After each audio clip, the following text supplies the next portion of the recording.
Good morning, 10 a.m. Dave Bloom, Boogie with the Bull, Wednesday morning caffeine on a device somewhere near you. We're live on the Dave Bloom profile here on Facebook.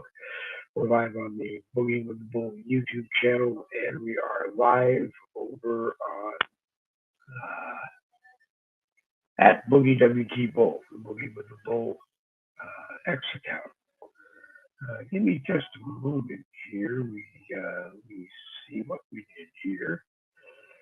We're not quite not watching it yet. No, hang on. You might be watching live. There it is. We are live on the Boogie with the Bull YouTube channel. Good morning. Let me start again.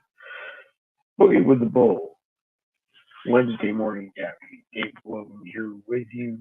We are live on the Dave Bloom profile over here on Facebook with the Boogie with the Bull live chat there. We're live on the Boogie with the Bull YouTube channel with a live chat there. We are live on at Boogie WT Bull on X, the Boogie with the Bull X account. There is no live chat over there. So if you're a X person and you're watching and you want a live chat, my recommendation is go to the Boogie with the Bull YouTube channel and join me over there. Let's see. Randy Rhodes, the genealogist to the stars, is we are with us live this morning. Hey! I'm not 100% sure what we're going to talk about this morning because, as usual, there wasn't anything planned other than last night I was watching with Donna some of the ladies who crochet that have YouTube channels and have followers. And one of them, I don't remember her name, was kind of doing a rant that Dave Logan would be proud of, only because I guess there was a big yarn sale wherever she is, and she went to 3 different Michaels and just about bought out all of the yarn that was on sale. And I guess this led to everything from people bitching her out in the comments on her YouTube videos to, I don't know, just being angry that she bought all the yarn and they didn't. My response to the whole thing was, hey, if you know that yarn is on sale somewhere and you know where it is and you get there first, you're going to buy whatever amount of it is there that you want. If that means you end up buying it all because you got there first, that's what every single one of you people would do. And you wouldn't think twice about it. And if people went to watch your YouTubes and they commented that that was mean and, they would never do it, they were all lying. But other than that, good morning, Randy. What else are people lying about this morning on Wednesday morning? He said lying about. Yeah, it's your turn to talk. What are people lying about this morning? Lying about. Oh well, if you're referring to people on the left, they just open up their mouths, they're telling lies. Yep. But I think the biggest lie for me right now, based on my my path I'm gonna be taking here with doing broadcasts, it's about UFOs. The biggest lie in the world that they're not real. There are those who claim that we never went to the moon, and that those Apollo missions never landed the shuttle onto the planet or a planet on the moon, and that one footstep for mankind, one footstep for whatever it went. But the fact that we went on the moon, people are saying that never happened. I believe that there are. Sorry, I cut you off, but I always do. There was a Buzz Aldrin video that I think Neil Armstrong walks into on the end, and Buzz is talking about the space shots being the biggest kind of like April Fool's prank that anyone should have ever watched, and that it was Capricorn 1 to the max. And what do you think? Do you think it was? Do you think it is? Do you think some of it was? I mean, if it was a prank, then how do you explain NASA shooting off Columbia, the space shuttle? And as soon as it got up there to whatever altitude it was, it exploded. If it was a prank or a false narrative, it didn't really happen. Then where are the people who were on board? Are they now living in Area 51 because the government can't risk them getting out and saying what really happened? What do you think? There was a guy who had a broadcast, and I forget who the guy is, but he was in a congressional hearing about the shuttle that blew up and the 7 astronauts on board supposedly obliterated with it. But this guy, very intelligent man, highly credentialed, was telling the Congress people that these astronauts are still alive, and he had pictures of these 7 individuals who look almost identical to the astronauts who were on board the shuttle, and using the exact same name. So these people living throughout the Midwest mostly, with the exact same name as astronauts, with the exact same faces. Now, is it possible you have lookalikes? Sure, it's possible you have lookalikes, but in that situation, I don't think they survived. I mean, that's a hellacious way to, unless they launched the shuttle and before launch they took off the astronauts and hit them away and then blew up the shuttle. I don't know, but I believe that aliens are trying to prevent us from extending beyond our solar system to prevent us to extend from beyond our planet. With all these ships, these alien ships are being seen and documented, chased around by various military aircraft. Not just the United States. There's Russia, England, and other nations have been in cat and mouse scenario trying to keep up with these ships, and they just can't. Or with the ones who fly over the battleships and destroyers and make mockery of our navy. I just believe that they're here. They're walking among us. They're trying to figure out what the hell to do with us. I think they want us for our ability to produce food. Now, I'm not sure they want us for food. I want to, plant, harvest food, and of course our water supply. I mean, God Almighty, where the hell all the water? When God created this planet, okay, and I do believe God created this planet. In fact, He created every single thing. Where did all the water come from? I mean, there's different, conversations as to where all the waters come from and why haven't we used it up? And I made comments before about the various aquatic mammals. There's thoughts that there's aliens living deep down in the ocean, on the ocean floor, because there are areas where we can't even go there with our best submarines. Some of the creatures that live down below that we've been finding a video of looked weird, but they've adapted to live in those conditions. So why wouldn't there be an alien race living in the ocean, and walking among us? There's too many questions, and Congress has been trying to. I think there are genuine people in Congress who are trying to find the answers. I think for some reason there are those who don't want the answers to come out, but I think it's going to eventually will come out. I was just watching a video before we came on here that there are 40 individuals who are whistleblowers who want to come forward to talk about UFOs, but they're being shut up. They're being threatened. They're being threatened with their job, with their livelihood, with going to jail. They don't want them talking. And there's probably reasons why. I mean, I've spoken to Michael Anthony, and he's had his programs with UFOs and his experts. And there's a discussion as far as our technology. A lot of it comes from alien sources. That we are actually in a, you know, we send them some of our humans for whatever purposes, and they give us technology. There's, supposedly a president. I keep wanting to do this, do the research of it. There's a president of the United States who actually met on a military airfield with these alien creatures.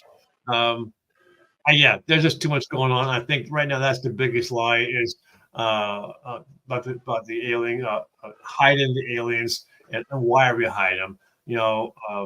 This is coming out in the open. Get the people used to the idea that we may be, walking next to a guy that has three eyes or two mouths, no asshole or something. Just get us, used to the idea that it's going to happen and it's going to happen soon.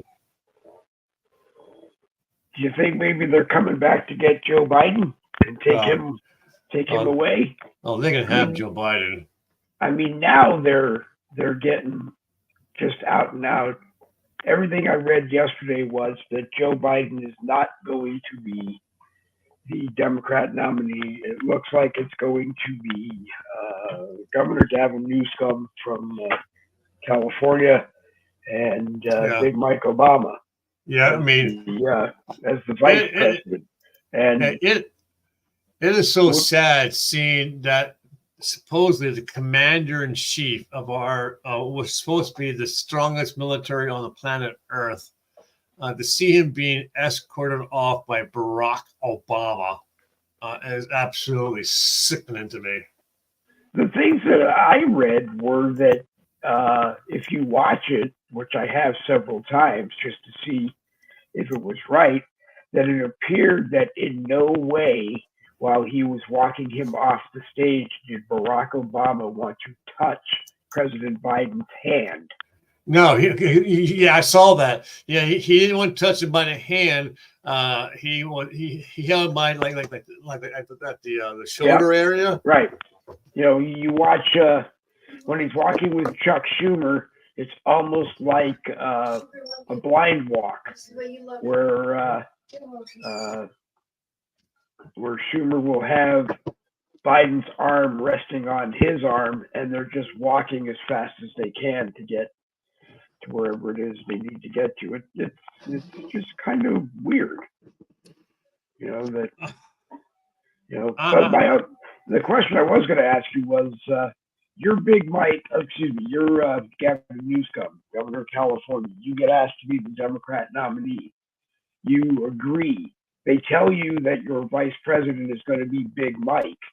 Do you have any fear that maybe they're going to steal the election again? You're going to get elected, but they're going to bump you off because they would much rather have Big Mike be president than you? Big Mike. No. Well, like I said, Gavin. Yeah. What I read, right. A bunch of times yesterday was the two of them are the favored president and vice president. But my question was that if you're Gavin Newsom, governor of California, as opposed to Big Mike, the husband of Barack Obama, would you be concerned that they're just going to use you to defeat Trump again and get in, and then as soon as you get in, they're going to knock you off because they really want Big Mike? Hillary Clinton, I'm sure, would rather have Big Mike working with his husband Barry rather than. I can see that.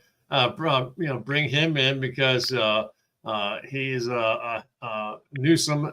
He's handsome. He's good looking. He's the women I probably think he's good on the eye.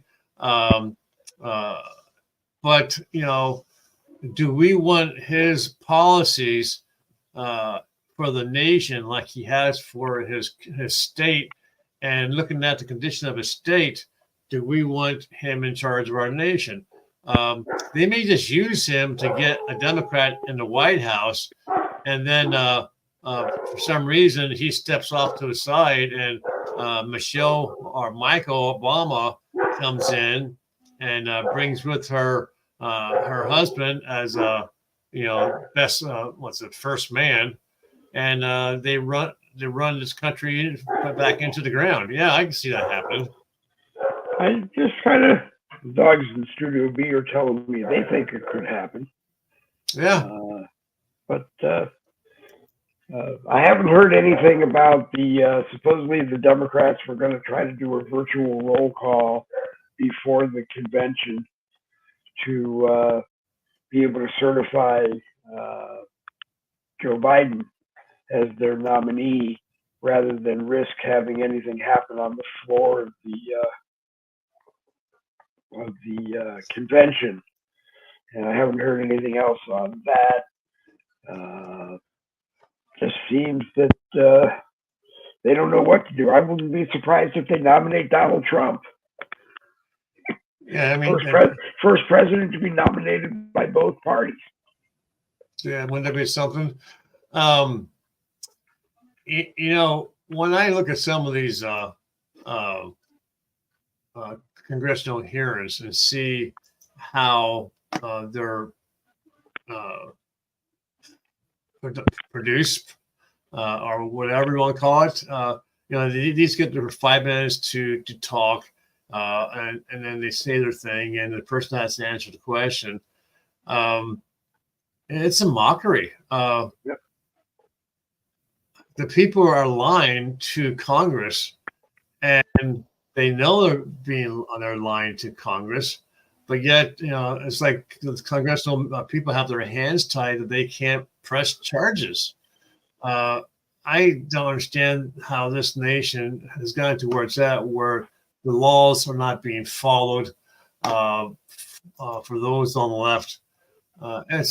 There are times when I just don't want to wake up in the morning and get my day started because I see the condition of our nation. It just sickens me. Here I am, doing people's family history and seeing what our families and their families went through to get here to what's supposed to be a better world, a better time, to see how we're just throwing it away, and it's sickening. So I don't know. Craig says he thinks that they'll wait until the first debate. I think the Democrats are hoping that there is not a debate. There's some way to come up with a reason for no debate, only because I hear that they're actually afraid that Joe, in the middle of the debate, might get upset with something that President Trump says and think he can walk over and punch him. I don't see there on live TV. No, I don't see a physical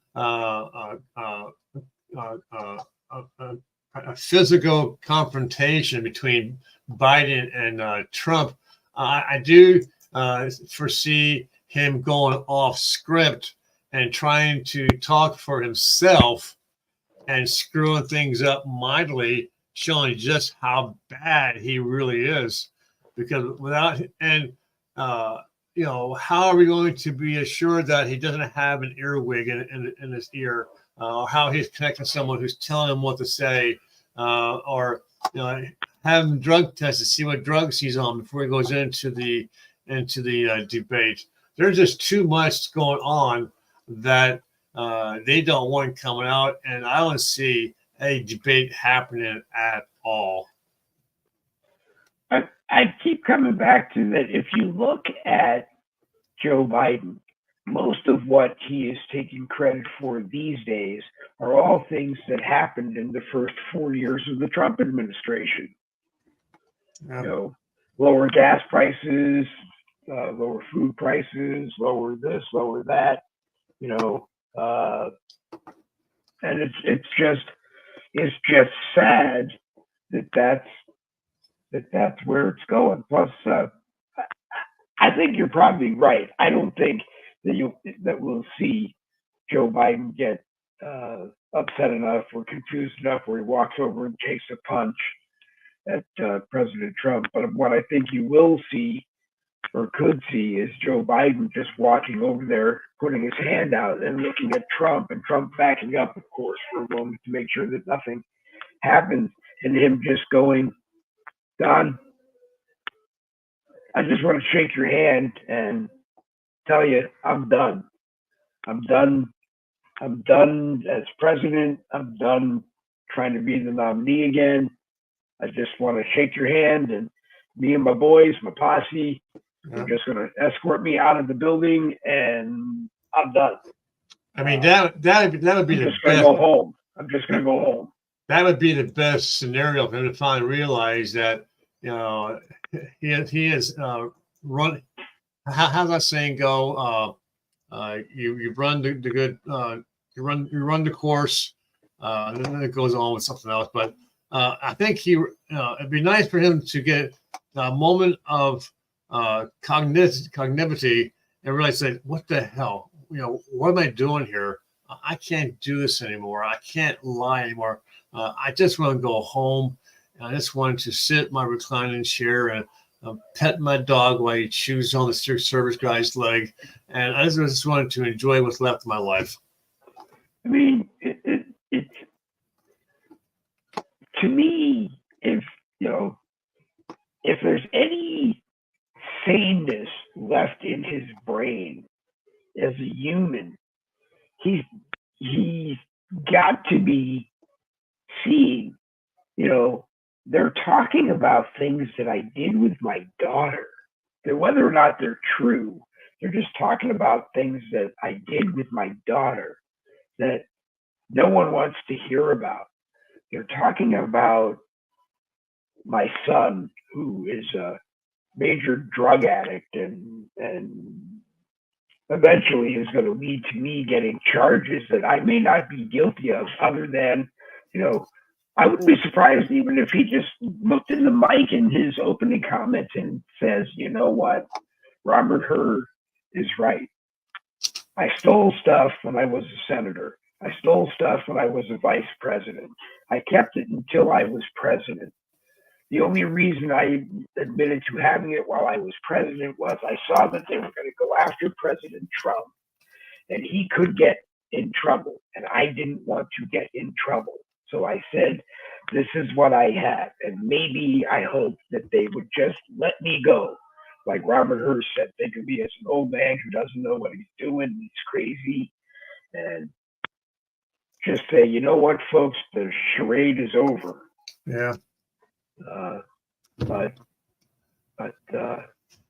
because I think it's going to be worse when Jill says, come on, Joe, we're going to get in the helicopter and fly back to Delaware, and our time living here is done. I think it's going to be when the nightmare becomes real for Joe, that it's done, that he's no longer president anymore. That's when I think you're going to really see him lose his mind, or show that he's lost his mind. I saw this. We watched the Chicago Med, right? Mm-hmm. And Chicago Med, the lady's husband has some kind of I guess final stage of dementia, right? And I don't know if it's final stages, but at some stage that it's one of the stages where things have gotten progressively worse. Well, and he's got to the point where he's a danger to be at home by himself, and people just can't take care of him. So they took him to his home, a very nice home, obviously because she has the money, but because we went through ourselves with my wife's mom, seeing the way he played the part beautifully. And so he realized that he's not going home. He's not going to be with his wife and his family. This is going to be his new home. Can you imagine Joe Biden's mindset when it finally comes to realization that he has to leave the White House and go back home, and that never to return to the White House, that the emotional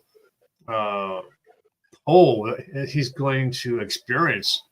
And I don't think he's prepared for it, but I don't think the people prepared him for the fact that he does have this illness and that he shouldn't be there.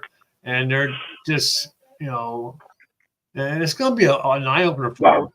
obviously they don't want him to leave. They want him to finish out his term. They want him to get reelected because I think the reason that they elected him anyway was that they knew his mind was fried. They knew they could get him to do whatever they wanted him to do, and he wouldn't question anything. He would just do it, or he just wouldn't be around, and they would do things while he wasn't there. Yeah.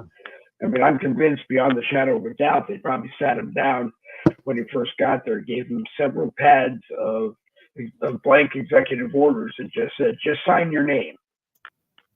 And then how this works is every time you want to write an executive order, you just tell us and we'll fill it in and we have your Yeah. signature and we'll just tell you that it's there and it's on the books and it's ready to go. And he Yeah. probably said, okay, that probably works. And he probably wrote a bunch of stupid ones like there'll always be his favorite ice cream in the freezer of the White House kitchen. So if he walks down in the middle of the night, it's there. Stupid things like that. But I, I, I know I say this over and over again, and I get tongue twisted about it.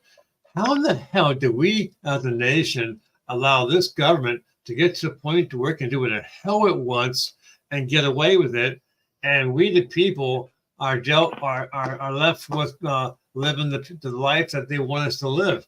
That's not the way it's supposed to be, and yet that's how it is. I mean, I think it's I I still, think it's because it goes back to uh, I forget what I called it. It was the road something, but it was basically they told us what they were going to do, when they were going to do it, or they told us what they were going to do, how they were going to do it, when they were going to do it, and then they just went ahead and did it right in front of our eyes yeah. because they didn't think that we would stand up and say, what the hell are you doing?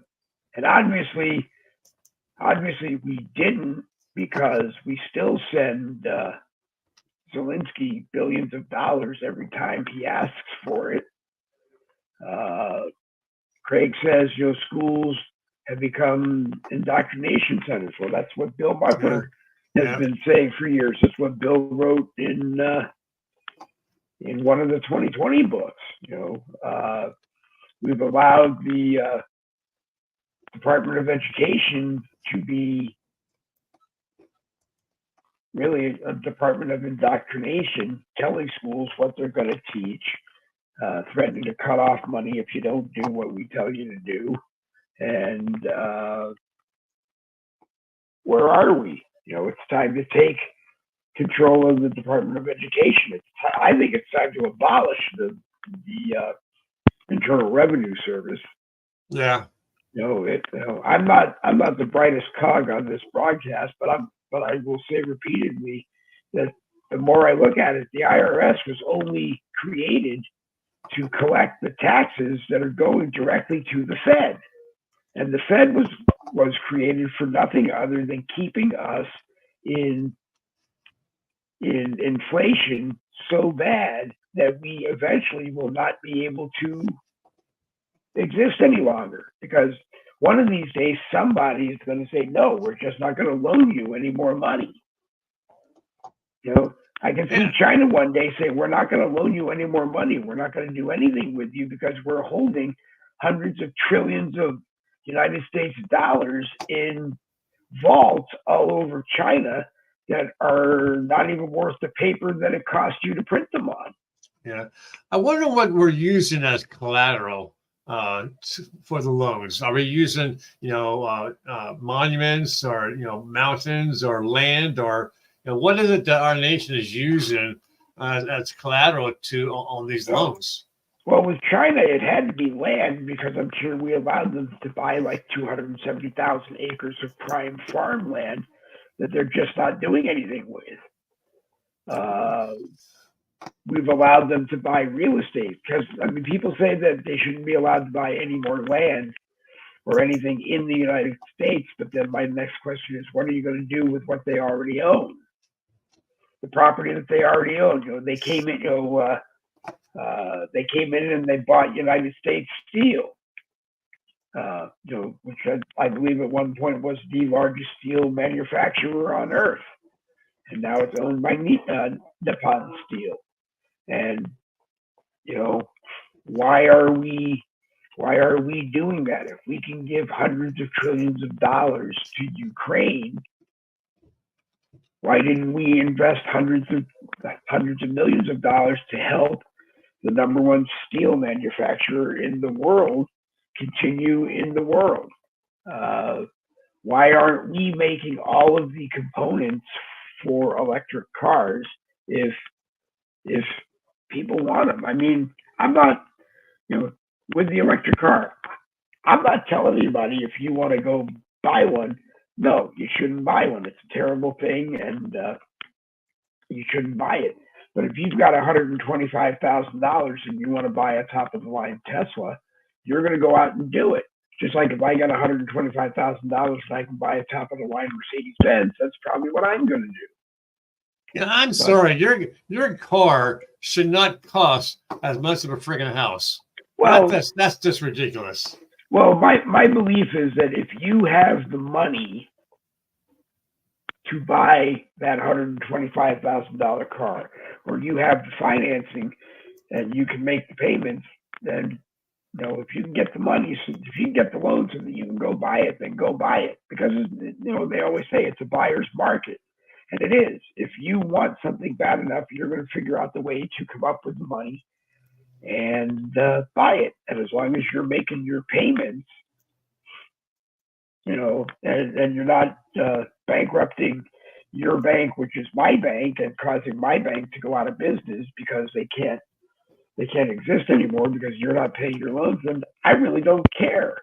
The cars need to have some safety standards that are being enforced. But Elon Musk is a billionaire because he really didn't invest any of his own money per se. He took all of his stock and put it up as collateral and borrowed money. Same kind of thing. If you've got all this stock and you want to go down to your bank and borrow $125,000 and buy a Tesla, then go do it. But is he from South Africa?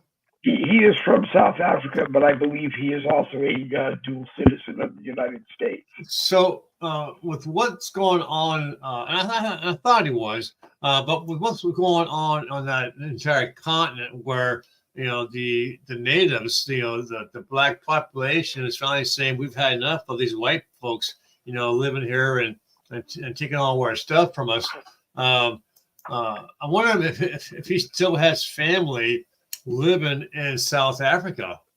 I don't know. Could very well be. I mean, we could look into it, but I don't. I would think if he does, he would have to have them under some top security. Maybe not. Maybe he just said, "I'm done. I'm tired of the way it is here in South Africa. I don't agree with the way it should be. I'm going to leave." And he came over here and he went to school and he, got the money and he started a company, and now he's flying to the moon, and he'll be flying to Mars pretty soon, and delivering Amazon warehouses in space too. I mean, my thing is, it's a great thing if you can start a business that delivers things, that gives people things that they want, and they're willing to pay your price. So be it. That's the way it. I mean, I will say this. I do like Amazon, but an Amazon return policy is barred none. I mean, if you got something and it's not right, they tell you to keep it. We'll send out we'll send out the correction. But the one that I don't like about them is for some reason my printer eats through ink cartridges like there's no tomorrow. Okay, and I have no idea why. I don't use a lot of printer, but when I want ink, I need the ink. So I'll look on Amazon, get look for best price. Okay, delivers tomorrow. It's great, delivers tomorrow. So I punched the money through. They got my money, and I got shipment in 2 to 3 days. So what the hell? You advertise me, next day delivery. 9 times going to be a week out. That's bullshit. Well, That'd if be you my have, only complaint about them. well, if you have Amazon Prime and you're not getting stuff overnight like you're supposed to, then that's a valid complaint Well, I do with have the Amazon. Prime. But if you're not, if they're not, if you're not, if you have Prime and they're supposed to ship it Prime, then you, I think, have a valid reason to be complaining to Amazon. I just don't, I just don't much care for them. I don't care for Timu in the theory that, Yeah, I don't like them. well, I'm beyond whoever owns Timu. I don't really care. They're here in the United States. People are buying from them. People are buying small ticket items from them. People are buying bigger ticket items from them. And, if you don't want to, it's the same thing. If you don't want to buy a Tesla, you don't. If you don't want to use Timu, then you don't. No one's telling you to. It's just, one way or another, you're going to get what you want, however you can figure out how to get it. And if you can't just go to the store and get it yourself, then you're going to order it, I guess. Good morning to David Novar, who is watching in the Believable live chat on my profile here on Facebook. Good morning to Dr. Craig Peterson. Jane O'Malley must be off today because she only watches during the day on her day off or watches in the evenings. There was no broadcast last night. I have to apologize for that. I spent most of the day doing stuff around the house and other things. Looked down and it was 6:58, and I had no script, no plan, no nothing, and it was better to just come on or not come on and do it last night. I think I actually went to bed early last night. But, nothing wrong with that. So I owe Randy Rhodes. I do owe Randy because I told him he could come on last night if it was available. William J. Bernard was watching a fire down in New Mexico, big fire that I believe has now been declared arson down in New Mexico, near a family of his. So he was watching and paying attention to that. So he opted to move to Thursday as well. So we will in fact have him on Thursday. Going to open Thursday to a few other people, 2 or 3 total of no more than probably 4 or 5, and see how that goes. So if anyone is interested in being on an open panel Boogie with the Bull broadcast on Thursday night, let me know by 6 p.m. Thursday evening, and we'll look around and get a panel going for that. I also want to apologize to Randy because today is Wednesday. So on Monday's Boogie with the Bull in the morning, I said something about possibly dumping the 10 a.m. Monday and Wednesday broadcasts in favor of putting more time into the Tuesday and Thursday evening broadcast. And I don't think that's what I meant. I just figured that if I was putting more attention into the Tuesday and Thursday broadcast, then and not putting enough attention into the Monday and Wednesday broadcast, that they wouldn't be as quote unquote good as they are. But I did give Randy my favorite lecture when we were talking. And yes, I did write. I do have an AI that writes 25 column messages to Randy that forget about everybody else's schedule when it comes to broadcasting anywhere.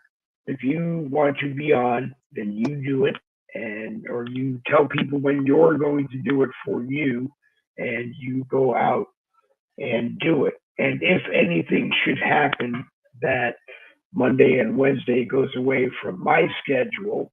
I would hope maybe if they work for you, they go into your schedule. There are going to be July 8th, 15th, 22nd. There can't be a 10 a.m. Boogie with the Bull because one of my doctor's appointments weekly got moved to 10:45, and just keep me from doing a broadcast on those days. So if you're looking for a time in the morning, that might be a good time for you to play around with. So I get to sit in the big seat. Wow! You get to sit in the all roads lead to the Randy Rhodes broadcast wherever you're watching it. And I will tell you that if you can figure out a way to get it everywhere you can, which is taking your YouTube channel if you have one. No, I don't have one.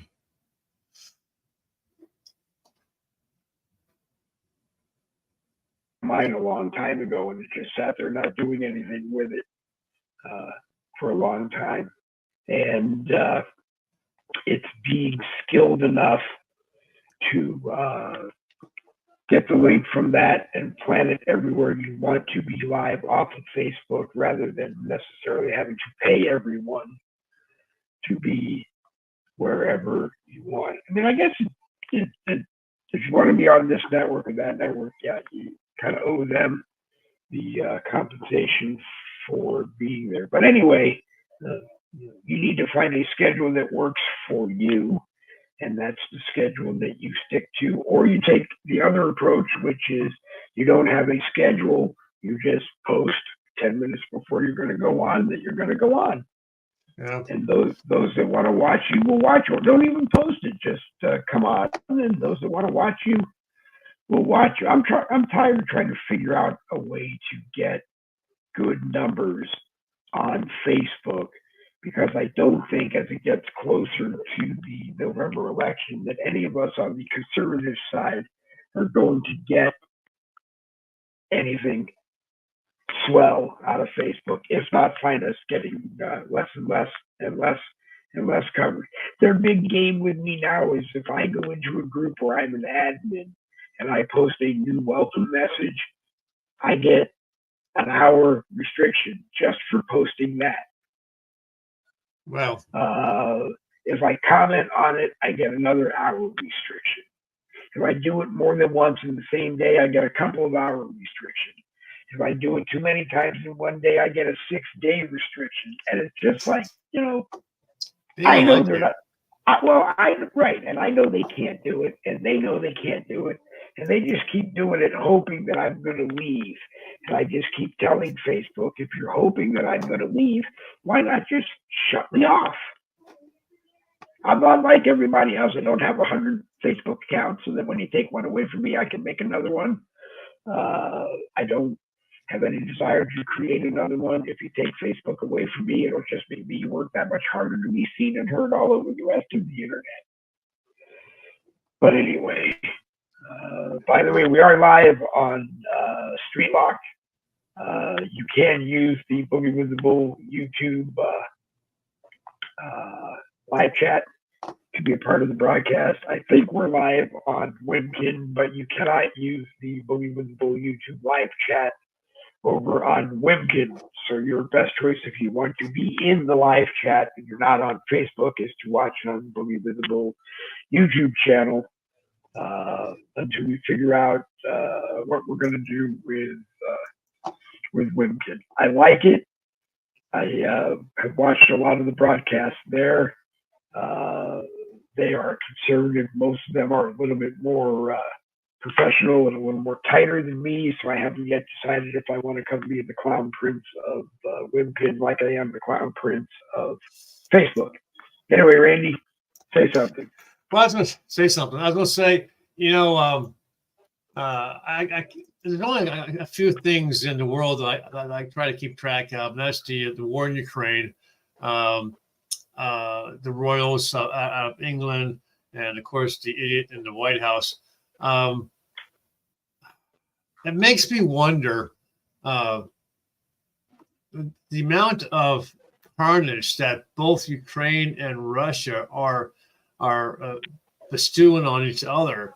I mean, you hear about how Ukraine's drones are destroying Russia's tanks and sinking their battleships, or how Russia is obliterating their cities and their towns, and how they're killing all their soldiers and so forth. And you hear about how Ukraine is supposedly going to the nut wards to recruit people. There's actually video of them on the streets yanking men off the street to take them off to be, trained and given a gun to go into combat. That's how bad they have it. Because I mean, after a point in time, you're going to run out of men, and then it's going to be old men and boys, and then it's going to be women, or it's going to be a nuke, and that's where we're headed with that. Russia so far, hasn't really plowed through their soldiers. They still have quite a large amount of soldiers, trained soldiers, to go into combat. Not to mention, actually doing the draft thing. But when I was seeing about that, then the conversation came up on William Rayfield's broadcast about the draft law just got changed. That Biden, he's saying that Biden was able to change the law to increase the age limit on the draft to 26 years of age instead of 24. Well, by doing that, it's like he indicated, he just added a couple 100,000 more men who have to register for the draft. So, and I thought about it. My grandson just turned 18. And I reached out to my son and said, is he registered for the draft? He said, I don't think he is. I said, well, he needs to get registered. And he said, well, why? He said, they'll never know. I said, well, it will affect him because apparently, if you try to get college loans or different things in your life, somehow they know if you apply for the draft and sign and registered, and they'll turn it down.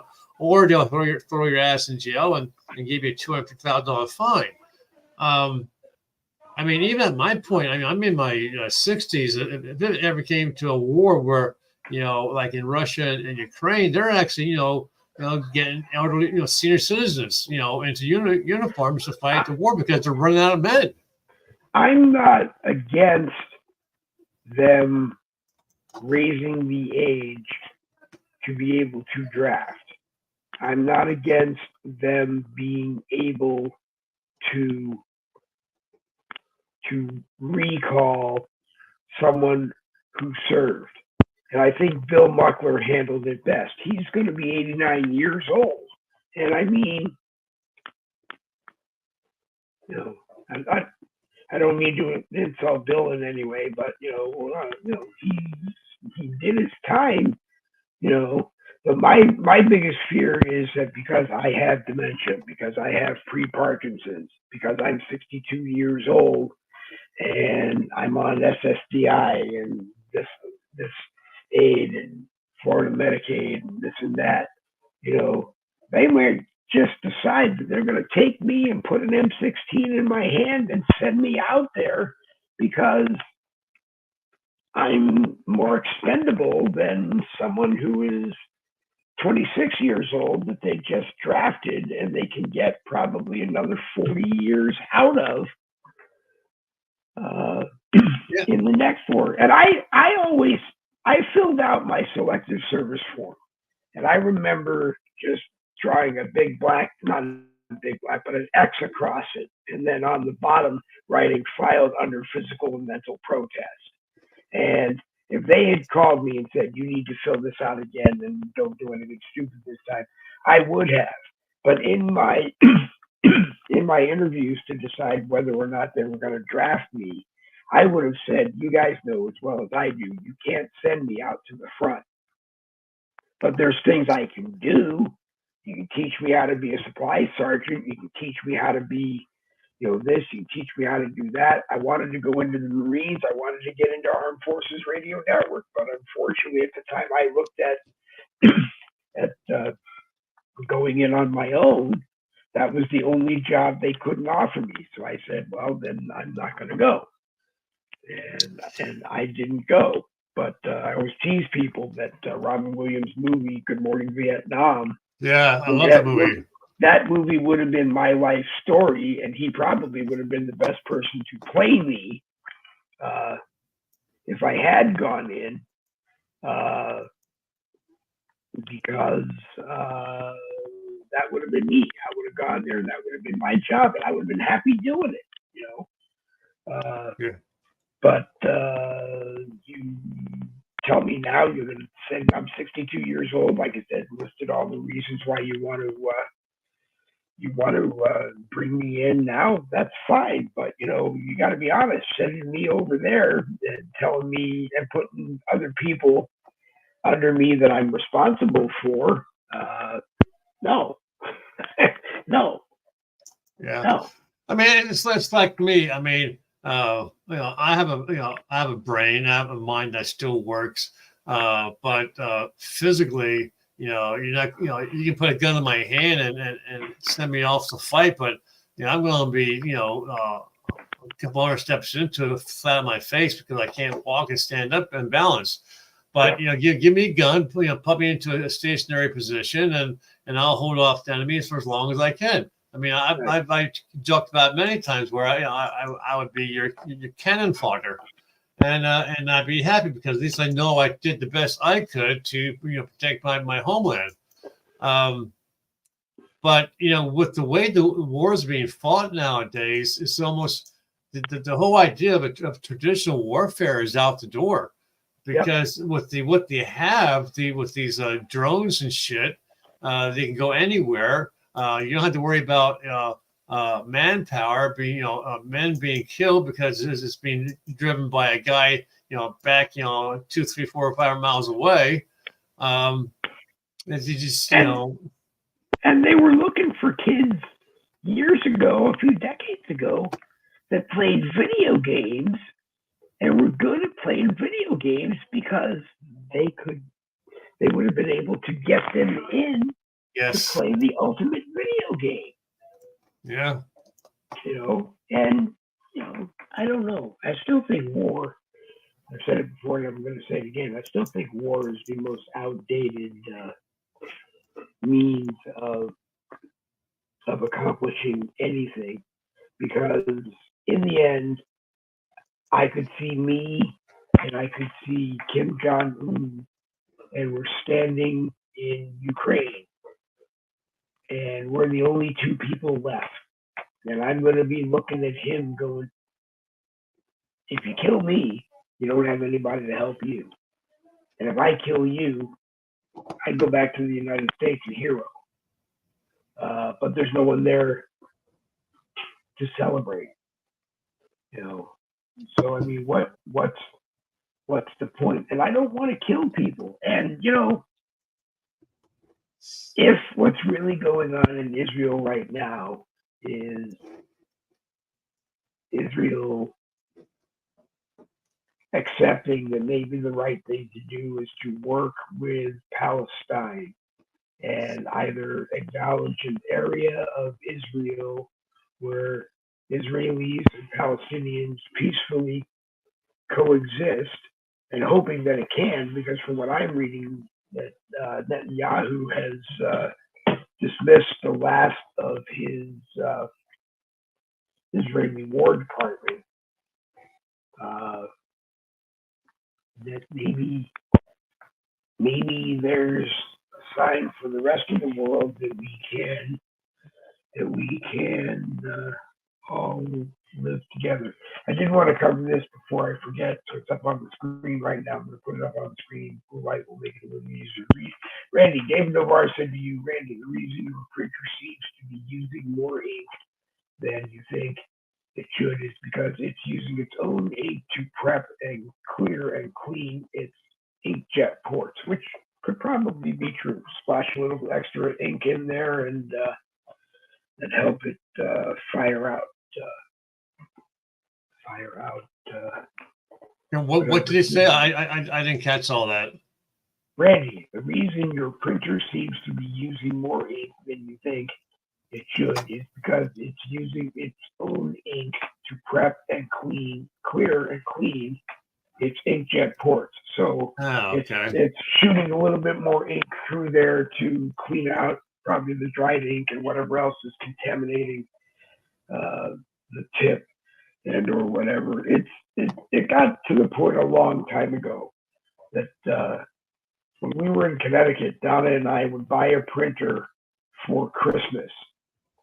And by the time it was time to buy new ink the following Christmas, it was cheaper to wait for the Black Friday printer and buy one of them. The only problem was that after 2 or 3, 4 years of doing that, we had 4 printers that we just weren't using because of we just buy a new printer. Yeah. And you're right, because my ink costs me about $70 for black and color, and I could buy it just it eats the color up. That's where I go. The color ink gets chewed up fast. Yeah. The black ink can usually last me several months, but it's cheaper almost to buy the dual pack of ink. And I do buy the XL too. The extra length on printed. But sometimes it's cheaper to buy the dual pack of ink as opposed to buying just the color ink. So I wind up with more black ink and do color. But obviously, I'm sure there's probably other machines out there that uses a different printing process where the ink will last longer. I just can't afford to, put out $500-600 on a new printer. I've never understood why you can't just put 2 black ink cartridges in your printer and use them. Maybe you have to toggle something in settings, but if you don't print anything in color and you're just going to bang off thousands of black ink type pages, that you can't do that, as opposed to forcing me to buy a color printer, a color cartridge, because one day I might want to print something in color. And it's very rare, if ever, that I will ever need to print something out. Well, you can set the settings of the printer to only print in black and white. There's a setting for that. But you still, when your black ink cartridge is empty and your color printer is cartridge is still full, you have to go out and replace your black ink cartridge. So why can't you just put 2 in there? Because I'm never going to print, for me, it's going to be reading articles and things that I want to have on the broadcast. I don't need to have the picture printed in color. I just need to have everything be black because I'm going to only deal with the text. I'm going to read the text with a highlight something, but you know what I mean. Jane O'Malley asked a question also that why she sees numbers next to her name. I'm not sure what numbers you're seeing. I do know that when I make a comment in the live chat on my profile, doesn't matter what it is, like I'll just type hi here and send it. See it. I see my email address is linked to my Facebook account flashes in there first. That may just be some means of how StreamYard and Facebook make sure my comment actually gets to the broadcast. I don't really know. We don't do a whole lot of that technical stuff or worry about that kind of stuff. We keep David Lovar around so that he can answer questions, of course, but we don't get all crazy. Yeah, Jane, to answer your question, we were talking about the bill, about the draft coming back. There's conversation that with only a few months left, thank God, before the next election, that the Biden puppet holders are going to get us into war, and is going to he's going to draft us. But there's also a lot of conversation in Congress about the draft and about the illegals, and because if you pull American citizens, male if you pull male American citizens into the draft and put them in uniform, those jobs those men had now are open. And the conversation is, are you going to be giving those jobs to the illegals as a way of compensating them for saying, thank you for making the trek to the United States, you now belong to us? So that's a very good question, because, you pull in a draft, I think it's like a couple of thousand will come in at one time. So there's a couple of thousand people who no longer have a job that has to be filled. I am damn concerned that they will get us into a war that's going to try and keep him in office. And okay, go ahead. Now the conversation too is about as far as that bill being changed. That was a California city. Their Congress or their Senate in that city of California is the one that changed the rules as far as the age limit being extended to 26. Now, keep in mind, folks, now, even though we're old and decrepit, when push comes to shove, the military can still pull us back into combat, because, if they need, men to hold a gun, they're going to find us until they start use up the women. But why can't they just, when President Trump sits down in the Oval Office on January 25th, why can't he and his staff go through the illegal immigrant population and see if there are in fact any there that qualify to go on the fast track for American citizenship, and then when you find them, go in the army or go in the military for 4 years and do some time in the military. Because President Trump is saying, I'm going to find all these illegals and I'm going to just deport them. I hope that is what he does, but I'm not worried about, because I kind of disagree that Gavin Newsom, governor of California, is looking or willing to agree with a city in California that Californians are going to be sent to war and the illegals are going to get the jobs while the American citizens are gone. Because I think what's going to happen to the Democrats in this election is they're going to learn with the re-election of President Trump that it is not going to be the government telling us what to do anymore. It's going to be us telling the government what to do. And I don't believe that the American citizens are going to sit back any further and say, hey, this is, we're going to favor illegal immigrants more than us. We're going to finish that wall, even if it means crossing Indian reservation land, but we're going to finish that fence on the southern border. We are going to finish or make sure that the northern border fence is secure, the eastern border fence is secure, the western border fence is secure, and they're just not going to get in here anymore.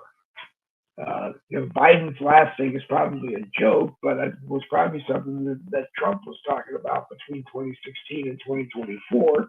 Anytime more than 2,500 illegals enter the country, they stop, and they have to wait so long before they can bring in any more. It shouldn't be they have to stop and wait before they can bring in any more. It should be going back to Title 42, which said, sit down and talk with us, and if you don't belong here, you're going home. make sure that countries that are sending immigrants here aren't just emptying out their prisons and sending them here to us.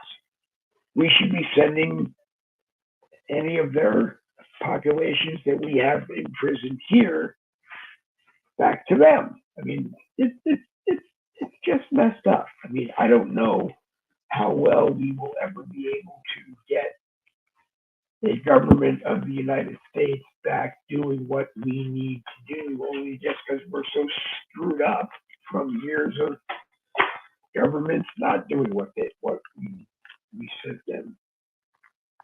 I think when it comes to the draft, I think our government should force every male citizen to 2 years military service, whether it be the Air Force, the Army, the Navy, not necessarily the Marines. The Marines are a unique breed, but they still have to do 2 years of military service just so they can see why we feel the way we do about the American flag, why we feel the way we do about the military, to instill some pride in their country.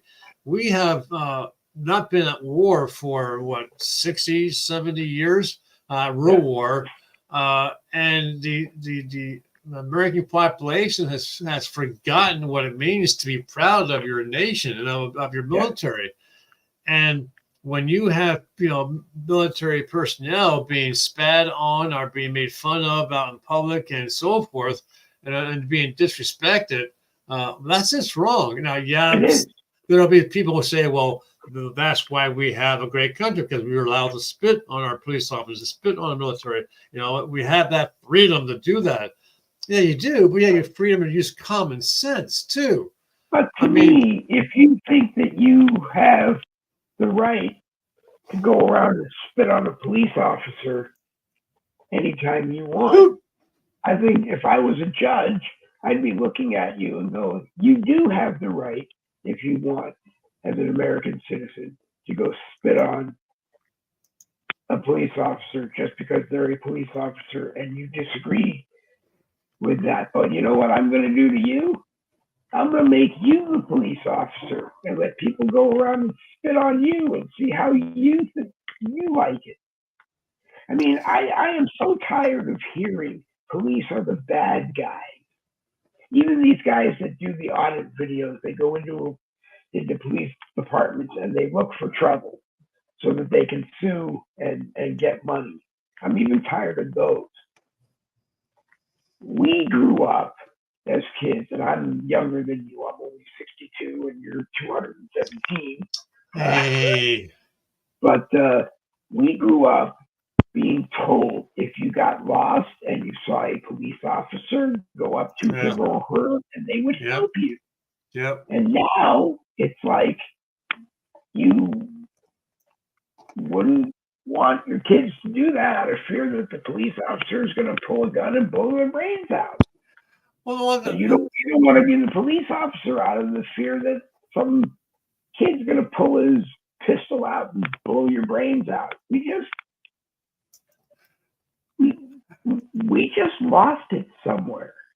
Yeah, I remember back in the day when kids had toy guns, okay, and during that time frame of these toy guns, they are made so realistic. And when the kids would be running outside playing cops and robbers and run towards a police officer, and they had that gun, there were cops who were shooting these kids in error, but because they see this gun and they realize it's a fake gun, so that's why the manufacturers had to start painting orange tips on them or vibrant green.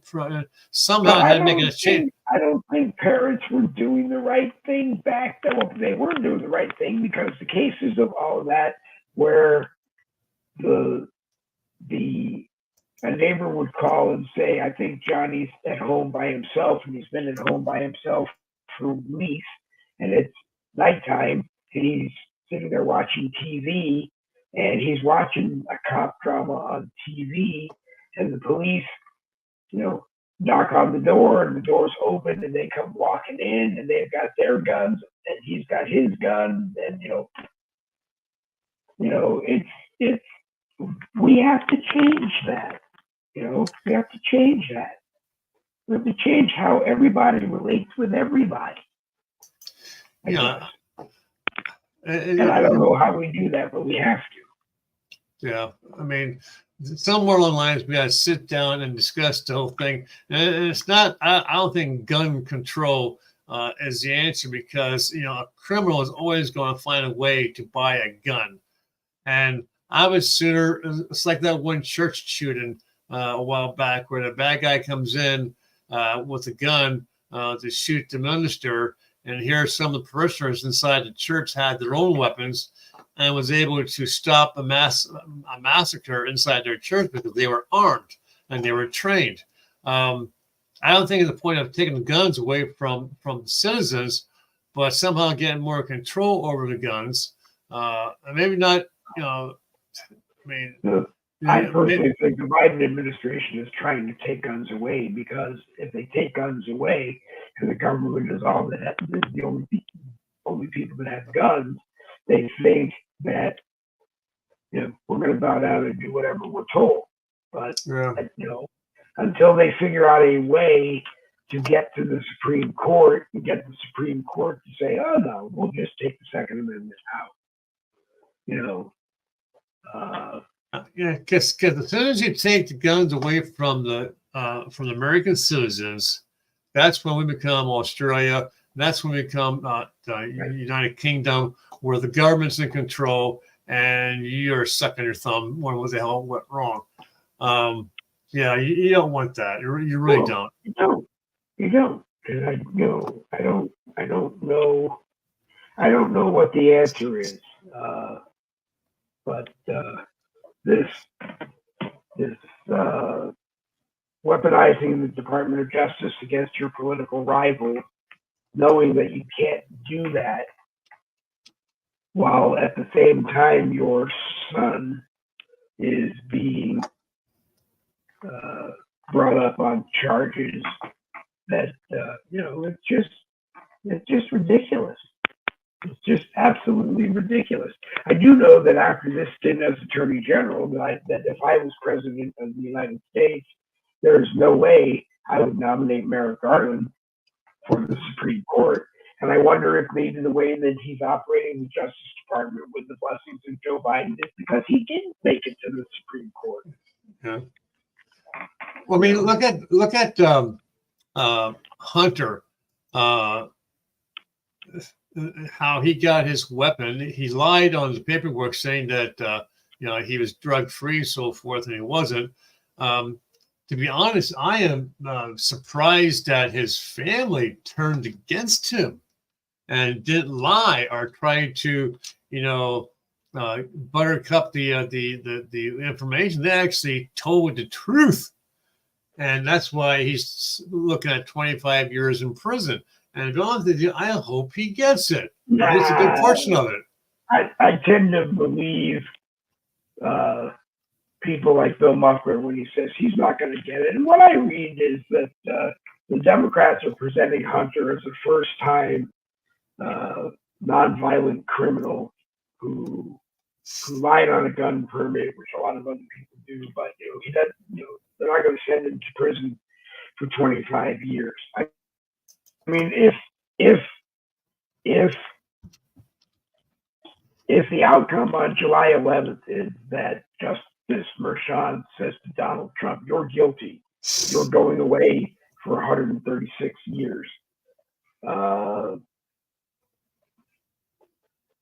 it goes to an appeal anyway. But if he says that you're going to be in jail for 135 years until this gets through the appeals court, there's going to be a civil war. And you don't have to worry about where everybody gets guns.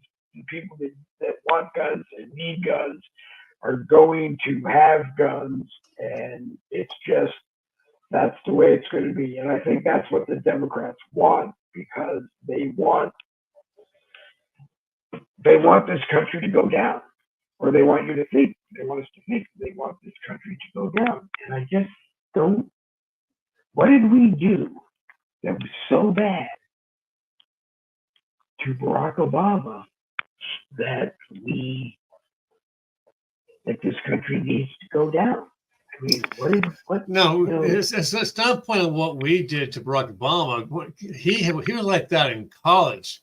He was already the belief that he had to tear the nation down. The way to do it is to get the government office, and then to do it from inside.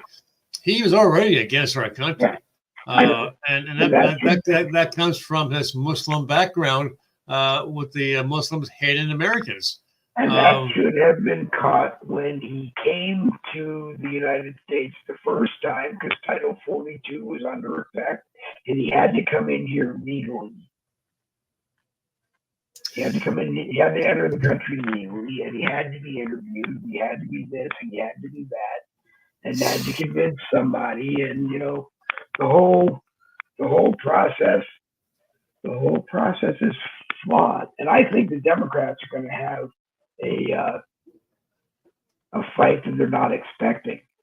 I am still waiting to see what Vice President Kamala Harris's reaction is going to be if Joe Biden is not the Democrat candidate, and Newsom and Big Mike become the Democrat candidate, because she gave up 4 years of her life hoping that she was going to be the vice president for another 4 years, or hopefully be the presidential candidate. I'm still convinced beyond the shadow of a doubt that she was recruited because they knew, given the opportunity, she would start the 25th Amendment process, which she never did.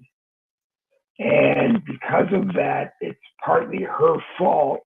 He is still the president, and that she didn't technically become the president, and that maybe she could have proven to them that she was worthy of being elected president. I don't know. Now I'm sure they would just assume that she leaves the White House, never comes back, and is out of government forever too. But I still have a funny feeling that we haven't heard anything from her. And what's she gonna do? I don't know. She's not gonna lock herself in the office at the White House, or lock herself in the vice president's residence at in Virginia, wherever it is, Blair House. But she's not saying anything, and you have to think that they've been telling her through this whole thing, play ball with us, do what we tell you to do, make sure Joe does what we tell him to do, and when it's time, you're going to become the president. And if they were telling her that, now that's going to explode in her face, and she's not going to become the president, and she probably will never become the president. And if Joe is ever criminally charged in any way, they're going to hope he nails her to the wall. Go ahead, Ricky.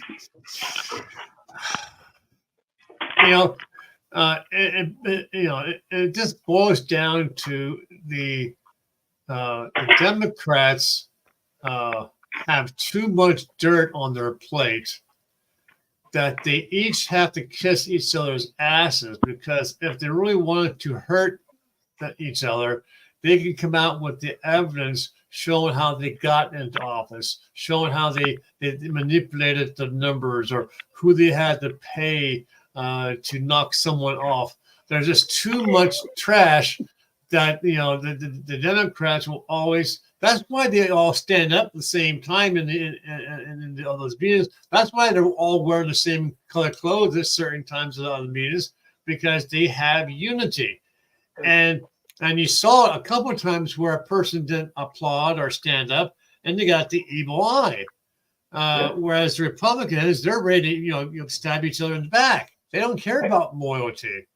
I guess what I should have said when I asked the question at the beginning is not necessarily Big Mike being your vice president and Gavin Newsom being recruited to run for president. What if Gavin Newsom from California had been recruited to run for president, and they say your vice president is going to be Hillary Clinton? And what's your question? What would he have said? If he had said, "No, I'm not going to run," they probably would have dealt with him in her way. But I'd be concerned if they came to me and said, "You're going to run from you're going to run for president. We're going to support you. We're going to get you elected. But oh, by the way, your vice president's going to be Hillary Clinton." Just to get in the office, he'd probably say yes and do it. And then when it came to say, okay, well now it's time for Hillary to take over the big chair behind the desk, he can always fight it and say no. I mean, there's no loyalty there. He can say, "Screw you." I don't think anybody says no to Hillary Clinton. And then she's a dynamite stick waiting to blow up. There's just too much going on with her, with all the supposed murders that she's responsible for, the suicides that she's supposed to be responsible for. There's just too much going on with her for people to say, "Hey, I want her as my vice president. I want her as my president." Yeah, there's just too much baggage, as they would say. There's too much baggage there. Too much baggage. Yeah. I still have always been trying to figure out between Bill and Hillary, who was the person they really wanted to be president. I mean, did they want Bill? And Bill is, everybody knows that sooner or later the Epstein list will come out, and if it does, that's probably the end of Bill. It's probably the end of a lot of other people. But what do you think, Randy? You're not on the Epstein list, are you? So far, no one knows about that. Yeah, no, I'm not on the list. God, I'm lucky enough to leave Lancaster County. I was doing some research on Daniel Boone, and one of the homes that he lived in is actually for sale for $69,000. And I saw the pictures of it, and it's a gorgeous home. Yeah, you can afford that. I know, and I did. I said to my wife, I said, "Claudia, look at this. This house is going for $69,000." And look at me, and it's beautiful. It's a log cabin. It's got all this open field and so forth. And she said, "No, I'm not. It was too far away." And it's like, okay, well, I'll catch you in divorce proceedings then. But and that's my biggest problem is I'm being married, and you don't want to divorce. Problem being married. I like that. Well, problem being married. Well, yeah, I mean, there are homes I can move into, I can buy with the VA loan, and it's like but it's there are homes she can put you into that you'll never be able to. There's that too. Yeah, they'll probably say, well, she'll make a phone call to the office of the agent, and I tell you what, in case you guys don't know it, I'm sure every city, every town has an office of the agent phone number. You want to keep, when you get to our age, you want to keep them away from your family, or your family away from them, because as soon as a complaint is made to that office, you're done. They'll get into your life. They'll send people out to look at your home to see where you're living, see the condition of your house, check your medical records, and if they have any inclination that you can't take care of yourself, boom, you're gone. You're in a nursing home, and there's not a damn thing you can do about it. And if you happen to own your home or paying on a home that you're buying, don't take it. That's it. They'll seize your assets. They'll seize your property. They'll kick out any person in your family who is able to take care of themselves. They'll get kicked out. So, office agent, you want to keep them away from you, especially when you get to our age.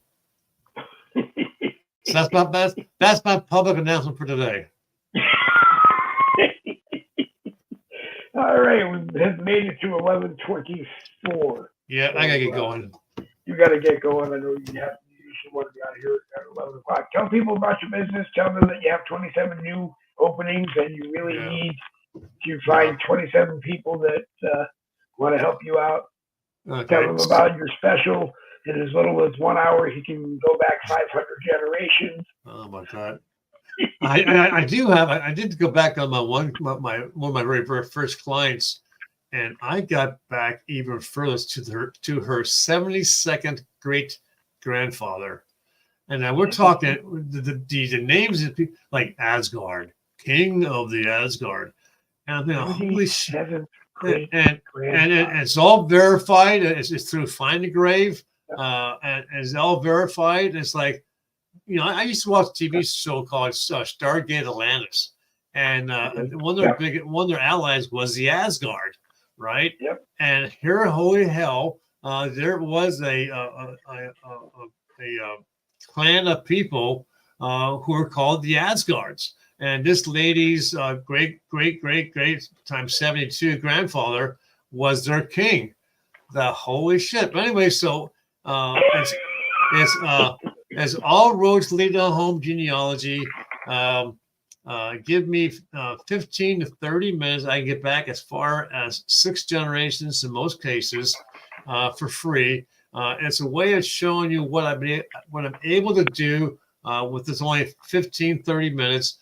Just think of what I can do for you if you stay with me for 30 days. So if you come on board, I guarantee you at least 2 hours, sometimes a lot more per day on your research. I'm in the process.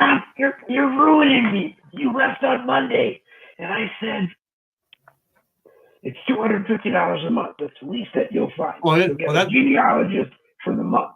Yeah, he's so dedicated that if he's doing your stuff, if he's working on your stuff, and it's time to go to bed, he'll go upstairs, go into his bedroom, and he'll go to sleep. But at 3 o'clock in the morning, if he wakes up and something's crystal clear, he's got iPads, he's got iPhones spread all over his bed. Yeah, it got to the point where his wife couldn't even sit in bed with him with all the iPads.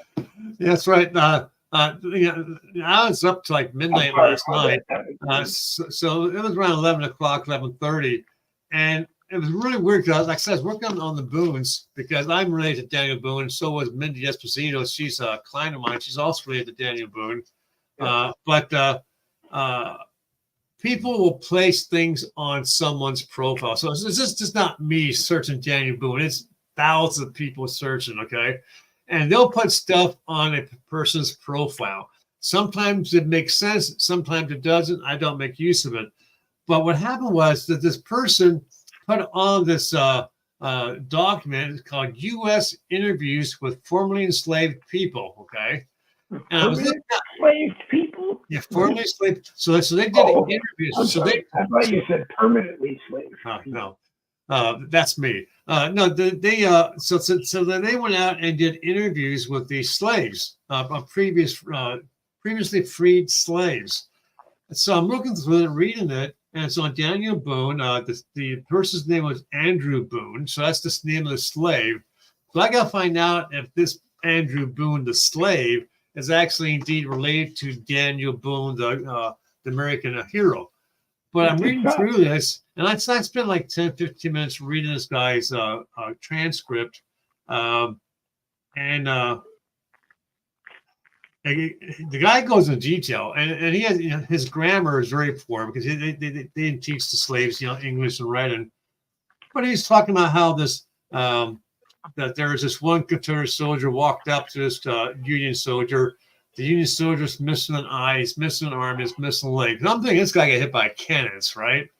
And so this Confederate guy walks up, hands the Union guy a quarter, and then another quarter, and then another quarter, until he has $1.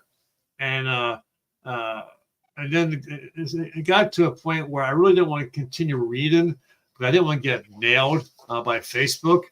But there's actually it's online, it's free. You download the entire 500 pages of it, of all interviews of all across, of all kinds of people, and how they lived. And I might just do a show about this to show how slaves lived and what they went through. We might have to do the upfront. Just so you know, this is verbatim. This is actual. And it's just because they use the N word quite a bit, and I don't want to get nailed from someone or from something that I'm using bad words. But so yeah, so $250 for a full month, at least 2 hours per day, if not more. And I don't need any social security number, nothing like that. Just your name, your birth date, your city, state, and both your parents. Obviously, I would think you Credit want both card your numbers, parents' driver's research. license numbers, phone numbers. Yeah. Keys to your car, your house, that sort of thing. But you just reach out to me. We can talk for free. See what you're looking for, and I can help you. And I guarantee you, I'll find your family history. And I do strive to make sure that I want to stress this point. I do strive to make sure that everything I do is actual and factual. It's the real thing. I use 12 royalties for using that comment. Yeah, I know. I'm probably gonna get a bill for that. You are. I'm going to make sure of it. Yeah, I'm sure you will. Thank you, boss. I use these 12 different services. So when I find something I think in my mind is a red flag or something doesn't seem right, I'll use the other services to figure out if this is actual and whatever, and keep it or not keep it. That's why I like Google Lens. When I see a picture or portrait, whatever, and they're saying this is that person, I use Google Lens because within microseconds, it will tell me who that person is in the painting or in the picture. And I have all the evidence of who this person is. So I go above and beyond what I think most people do to get the information to you accurately as possible. Do I make mistakes? Yeah, I can make mistakes. But if you catch me a mistake and you bring it to my attention early enough, I can fix it, remove it, or whatever. I just love history, and that's just where I'm at, Ken O'Malley wants to know, do you do folks that are only second or third generation Americans? I mean, you go back further. I can say I can go back like this one person. I went back to year 0039. Okay, that's how far back I can go. As long as I can find evidence and information about the people, I can go back a lot further. And it doesn't matter who you are, where you're born. If you went through life, you and your family have placed your footsteps somewhere where something's been found. There are people who think, I don't want my DNA done. I don't want them to find out about me. Well, you know what? You went to school, right? Yes. You had your high school picture taken? Yes. Guess what? Someone took your photo, your yearbook album, gave it to Ancestry. They uploaded it. Now it's public knowledge. So I can find your high school pictures. You got married? Hey, there's a marriage announcement, and so forth and so forth and so forth. So there's a footprint. I will find it. Yep. All right, guys, we got to call it a day. I got to. You got to go. I got to go. Gotta go. Let's see. Tomorrow is Thursday, so you're welcome to join us at 7 p.m. if you are done with dinner in time. It'll be open discussions. William J. Bernard is going to join us. He just retired. Just retired from Wolverine's Freedom Radio, Internet Radio. And it'll be very interesting. So you're welcome to join us for that. And I don't know what else. I'm sure we'll cover some. We'll cover everybody's genealogy and and about that. But I think right now I'm going to get dressed and we're going to go have Chinese food for lunch. You're not dressed. Please tell me you're wearing pants. Okay. I can't see from the waist down. That's good. Just leave it that way. So, folks, great talking to all of you. I gotta get out of here. See ya. You're gonna do it. You're gonna do it, or am I gonna do it? Oh, go to the Randy Rhodes Facebook profile, and you can message him. You can go to the All Roads Lead to Home group on Facebook, and you can message him there as well. And If you want to be part of the fun on a morning caffeine broadcast Monday, Wednesday at 10 a.m., you are more than welcome to let me know by 9 o'clock in the morning, and we will get you fitted in. And Tuesday, Thursday, if you want to join us for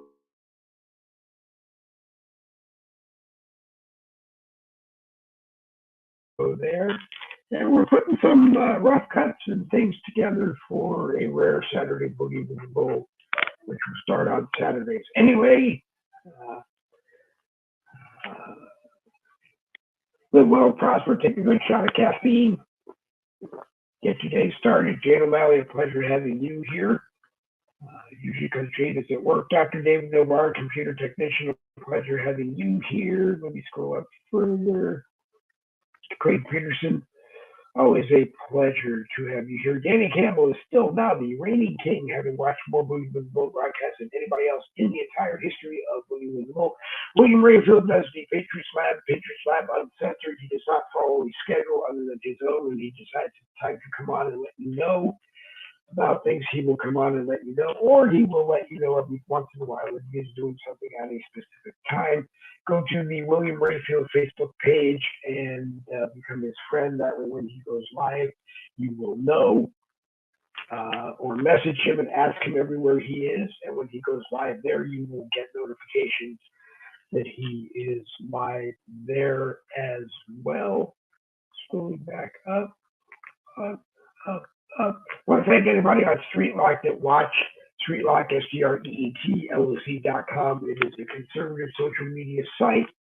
Not as busy as Facebook, but if people get out there and they look and they start posting on it, and if you're an admin of a Facebook group and you bring it over there and get some of your members from Facebook to come over there, you can grow a pretty successful group. Also, people on StreetLock, if you are watching or you watch the podcast, like I said, if any of you are interested in being on a Boogie with the Bull broadcast, you are more than welcome to join us Monday and Wednesday at 10 a.m. Eastern. Let me know by 9 a.m.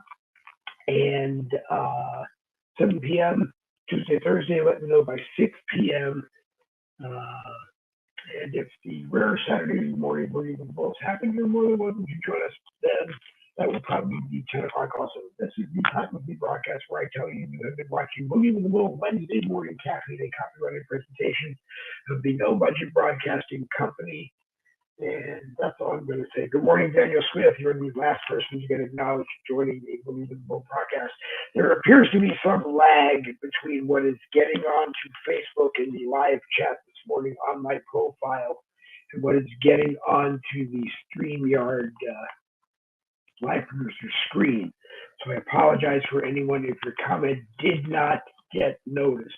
If that happens during a broadcast and you have Facebook Messenger while we are live, message me on Facebook Messenger and either give me the comment that should have been read and I will make sure it gets read, or tell me to look at the screen. Sometimes things do get a little bit busy because we're going about it the old-fashioned way of taking the link from the YouTube channel and dropping it wherever we can to get more and more and more and more and more and more and more and more people watching. We have an election this year. It is probably the most important election in the history of the most important elections. And if you sit there and do nothing, you could face Joe Biden or someone worse being your president for the next 4 years. And if it's a new person, they could be your president for the next 8 years. We don't want that to happen. John Johnson stand with Trump group. I'm in. I'm an admin. I am inviting people left and right, dealing with restrictions from not being able to invite people. So if I send you an invite, please accept it as soon as possible. That way you can start inviting. We are destined to try to get 1,500 people in that group yesterday. But I tell people, we're trying to get people, 1,500 people or more into all of these groups by the November election, and depending on the outcome of the November election, a lot of conservative patriot groups may go away or may leave.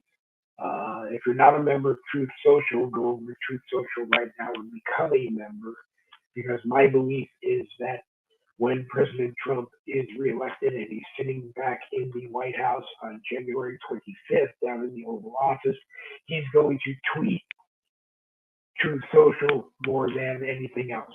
So go join Truth Social. We're trying to put podcasts there when we can. I don't know if we drop the link live from the YouTube channel if we get the live chat. Anybody who's watching is more than welcome to go to the Boogie with Bull YouTube channel and take it and drop it anywhere you want off of Facebook.